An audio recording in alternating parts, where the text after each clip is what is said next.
बुधवारी सायंकाळी महिलांच्या मर्दानी खेळाच्या प्रात्यक्षिकांनी स्त्रींच्या शौर्यगाथेची अनुभूती शहरवासींना आली।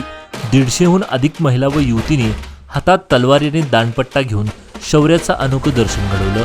शौर्य संपन्न माता भगिनी तयार करण्यासाठी आयोजित करण्यात आलेल्या या विशेष दुर्गाशक्ती गरबा कार्यक्रमात युवतींनी आपल्या साहसी प्रदर्शनाने उपस्थितांची मने जिंकली। प्रारंभी हबप लक्ष्मण महाराज चव्हाण यांच्या हस्ते कालीमातेचे व छत्रपती शिवरायांचे पूजन करण्यात आले। हिंदू राष्ट्र सेनेचे शहराध्यक्ष रवी गुणे आनंद मुसळे यांच्या हस्ते परमपूज्य भगव्या ध्वजाचे पूजन करण्यात आले। त्यानंतर दुर्गाशक्ती गरब्यात युवतीने दांडपट्टा फिरवण्याचे प्रात्यक्षिक सादर करत उपस्थितांची वाहवा मिळवली। युवतीने अतिशय चपळाईने आणि प्रभावीने तलवार, दांडपट्टा आणि लाठीकाठीचे कौशल्य दाखवले।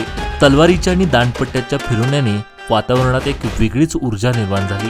लाठीकाठीचे अचूक वार आणि बचावाच्या हालचालीने त्यांनी स्वतःच्या प्रशिक्षणाचे आणि कठोर मेहनतीचे दर्शन घडवले।